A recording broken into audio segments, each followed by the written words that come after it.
मनोज जरांगे यांची तब्येत खालावत असल्यानं जिल्हा आरोग्य वैद्यकीय पथकानं उपचारासाठी मनोज जरांगे यांना विनंती केली। मात्र मनोज जरांगे यांनी उपचार घेण्यासाठी नकार दिल्यानं डॉक्टरांचं पथक माघारी फिरलं। डॉक्टरांनी मनोज जरांगे यांचं बीपी आणि शुगर डाऊन झाल्यानं त्यांना उपचाराची गरज असल्याचं सांगितलं आहे।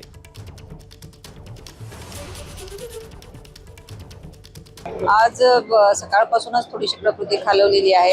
आज पोषणाचा चौथा दिवस आहे, तर त्या अनुषंगाने त्यांचं जे बीपी पल्स आणि रेग्युलर जी तपासणी करत असतो ते सकाळी बीपी त्यांचा बराचसा खालावलेला होता, तर त्याच्यासाठी त्यांना उपचाराची अत्यंत आवश्यकता आहे। आम्ही वारंवार त्यांना विनंती करतोय आणि आमचे वैद्यकीय अधिकारी इथे 24 तास उपलब्ध आहेत, परंतु त्यांच्या विनंतीला त्यांनी आमचा नकार दिलेला आहे। तास तरी बघूयात, प्रयत्न करू काय उपचार आपण यांच्यासाठी उपचाराची काय दिशा ठरवता येईल। एबीपी माझा, उघडा डोळे बघा नीट।